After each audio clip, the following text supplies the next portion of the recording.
Hi, I'm Gail Hunt from Automate UK, the leading trade body for automation suppliers and users of technology in processing, packaging, robotics and industrial vision.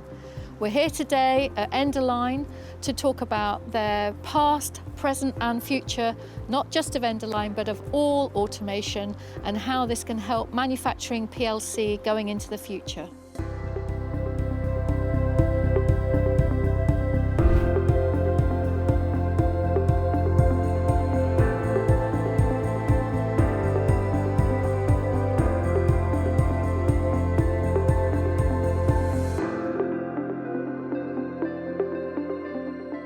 We're here today at Endoline in the workshop, and I'm here with Rich Yates, who is the Operations Director.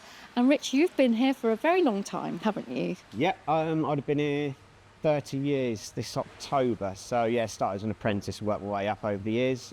On the shop floor, then into projects, and the sales office, and then back to really what I really enjoy is the operations side of the business. Yeah. Let's go and have a look at some of your kit. And what are we looking at here? So this is typically one of our standard case sealers. So obviously this is in sort of about 90% built at the moment. So the idea being that you'd have a conveyor which would be feeding this machine. So then you'd have an operator either packing crisps, chocolates, whatever snack foods it might be on this particular machine. So the box would come, once it's filled up, would be coming into the machine, into these belts that would be driving. The front flap would be folded over. And these are adjustable depending on the size of the case? Yes, the machine's adjustable width, so it's all manually done on this particular machine. So you've got handles for your height and handles for the width setting, so you have to preset it. So as I say, the case would come through, the front flap of the box would be folded over by this head here. As the box is taken into the machine, this hook would come down to fold the trailing flap. So then you'd have your two outer flaps still up as it would transfer through. And then you've got a bar on here either side which folds the outer flaps in. And then it would come under this section here. We've got a tape unit here and a tape unit there would apply tape to the top and the bottom of the box. So you also now use paper tape as well? Yes, use paper tape, which is getting very popular obviously because of the plastic and everything else. So it can, the tape units are adapted to either do paper tape or plastic tape, So would you call this an entry level? Relatively entry level, yeah. These are sort of like anything too special, if you like, with the specification of these are dependent on what the customer's specifications are. They can have it different colours, or they want different style of belts or control units, all that type of thing. Then we'll adapt the machine to whatever specification they require.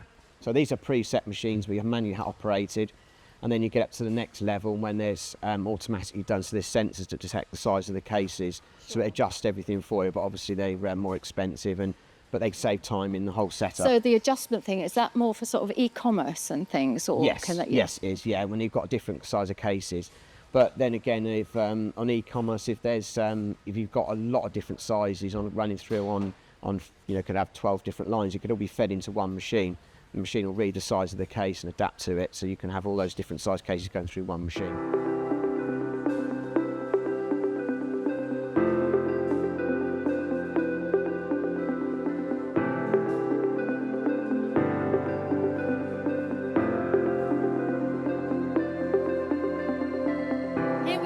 At the case sealer. Talk me through this one. Well, this is fundamentally the same machine as what I showed you previously. Yep. So I'm just going to demonstrate it now. So as the case comes into the machine, it'll get folded, the folding flap at the front, the hook fold the trailing flap, and these out flaps will be folded in, ready for it to go into the tape unit. Okay.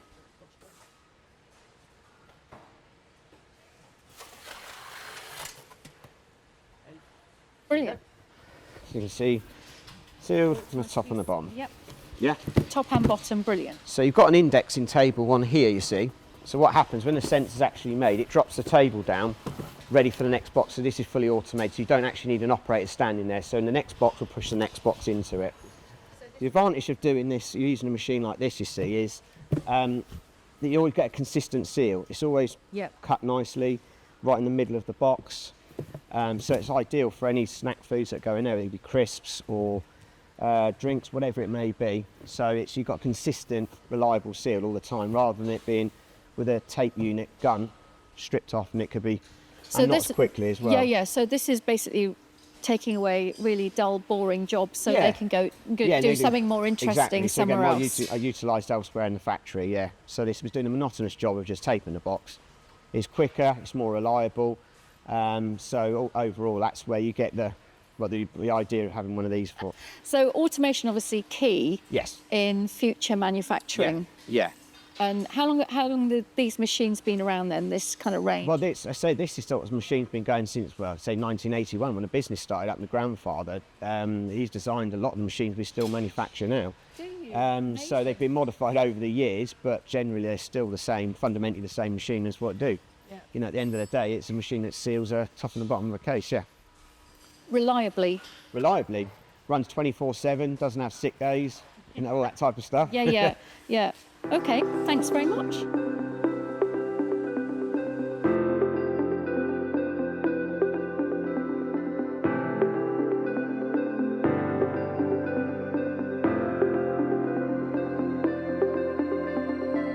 So we're back at Endoline and we're here with Chairman Alan Yates. And Alan, you've come in to talk to us today. You've built this business. Tell me about how it started. Okay, it started in 1980 by my father and two other design engineers. My father was chief engineer for Bowwaters, a chartered mechanical and chartered electrical engineer, and he and a lot of his buddies got made redundant. So he was 56, 57 at the time, so he decided to set up a little company. Part of Bowwaters' portfolio was small case takers, so he had some experience. So he and two other design engineers started Endoline Machinery in a corset factory in Letchworth. Okay. And there they designed it on hard copy, the little drawing boards and the pencils, and then they built it themselves and then shipped it to customers themselves. And one of the things about the machinery design, you've seen the machines, they're reasonably big. And one of our signature machines they had to design in two sections, because they couldn't get a whole one in the lift. And that's still in two sections today, so the front part comes off. And the only reason it comes off is they couldn't get it in a lift. From their original... From their corset factory. That is brilliant. That brings me on nicely to all these lovely photographs we've got from your archives, including this one, which I believe is your father, Ron. Yes. And his partner... Colin. He was one of two partners. Yeah, and so this was when you were building this premises. Correct. So this went up about 5 or 6 years after they started the business, because there was no other UK manufacturer of this type of equipment in the UK, and they became quite successful. They were good engineers, and they used to make high quality kit. Yeah. So they started saying, there's a picture here of one of their first big orders for 10 machines. They've got half a million quid's worth. Wow. So when you're starting a company and you get an order like that, Yeah. all of a sudden you think you can afford to build a factory. They built this 4 or 5 years later. The first employee was Trevor, I told you the story. Yeah, I think we've got a picture of Trevor somewhere, haven't we? The second employee was one of my father's design engineers at Bowwaters, and he's still here as well.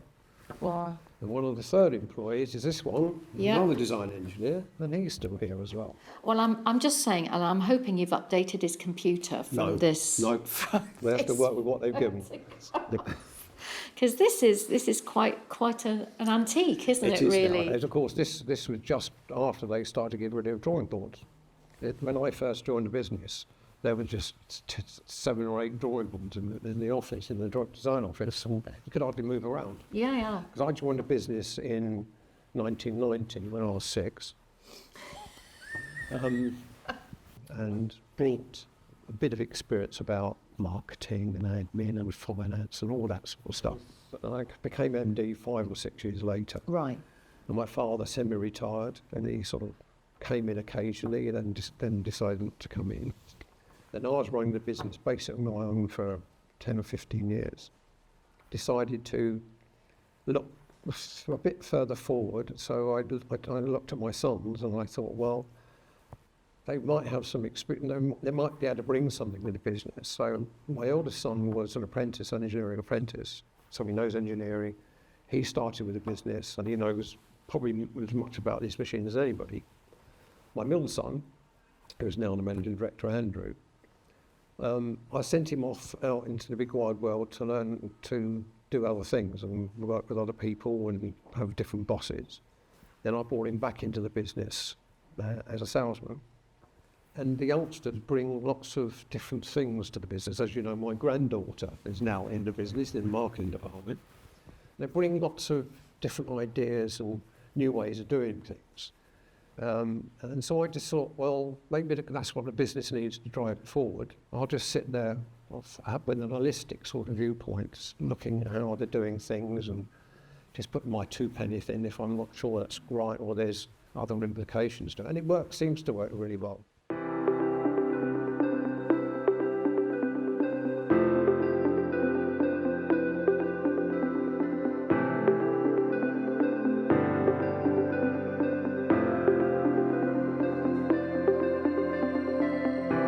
Here at Endoline, and we're in the design office, and we're talking to Trevor King, who is the engineering manager, and he was Endoline's first ever full-time employee. So after that build-up, Trevor, talk to us about when you joined. Oh, that was a very long time ago now, 1982. Yeah, I left school, I was on a YTS course. Okay. And then got the opportunity for an interview at a company which I now know to be Endoline. Did the interview, got the job. Well, basically, I did everything that they didn't want to do. So they, the directors at the time, they were Ron, who was managing director, Peter was sales director, Yep. and Colin was design director. So they wanted somebody to build the machines, so they didn't have to do that side Get of their it hands anymore. dirty. That's right, yeah. So I built the machines, made the tea, swept the floor, everything else. Brilliant. And so then you progressed to, you said you were production manager at one point. That's right, yeah. I started off building the machines, then we got a few more people in. So then I went onto the design side first, I think. Okay. Yeah, did that for a bit and then became production manager. So, yeah, it was interesting. And then engineering manager, you oversee the designs and or what does that entail? That's right, yeah. I'm in charge of the design office now, so we've got a number of mechanical, electrical and automation engineers, and I'm in charge of all of that. And all the bespoke work comes in here for you to redesign to put out to the customer. That's correct, yeah. Yeah. Oh, brilliant. When you're designing machines now, what is different? What are you designing in now that you weren't designing in 10 years ago? Is it remote assistance or is it... Yeah, that is one of the things we can do. I think the biggest difference now is just the way we do things. When I started on the design side, it was on a drawing board, paper and pencil. Yeah. Then it progressed to CAD systems on a computer, and now we're 3D CAD, which is obviously a lot more powerful. They must be very different to they were back in the day when you started. They were, yeah. I mean, when I started, we were doing simple taping machines, such as this one here, Yes. but obviously a little bit bigger than that. Yes. Then we progressed on to doing things like case erectors and things like that Yeah. for erecting the cases, random sealers. So the machinery we do now is a lot more complex than when I started. Yeah. So But yeah, that's so we've done quite a successful. lot of them. Yeah. Yeah. Brilliant. Well, thank you so much for your time today. It's been lovely That's no talking problem. to you. Thank you. Okay, thank you.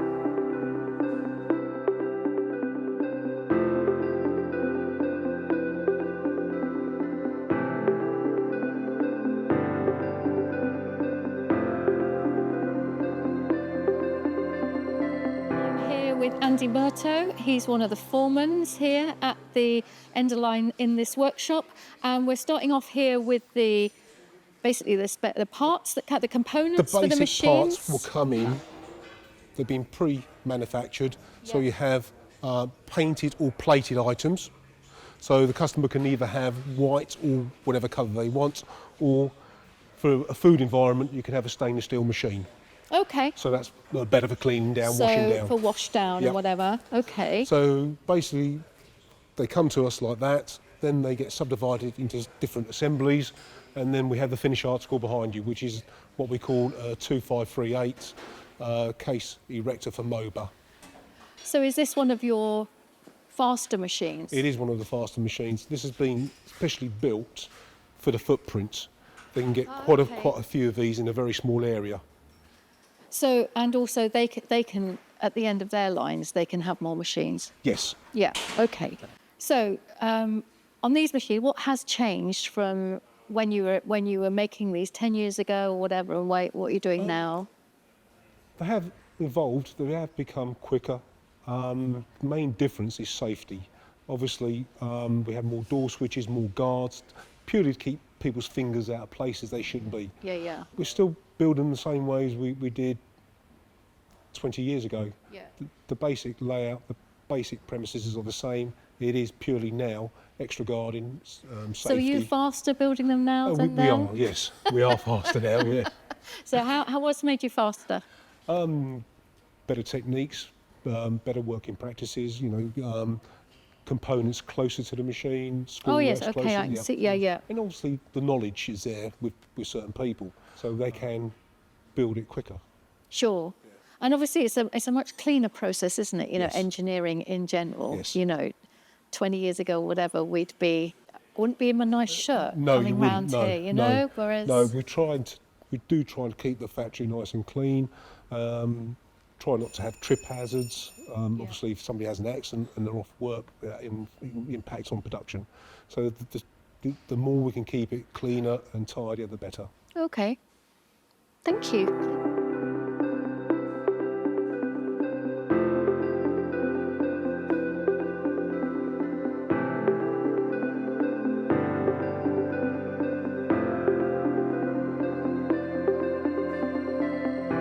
About Endoline before we get into what's going on in the business today. Okay, so Endoline's my family's business, started by my grandfather some 41 years ago.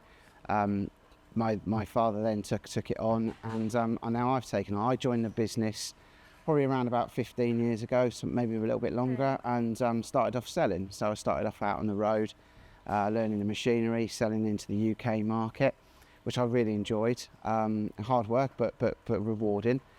From the UK, I then worked my way into export market, which I absolutely thoroughly loved, travelling the world, selling machinery and promoting the UK business overseas, and then to sales director and eventually MD.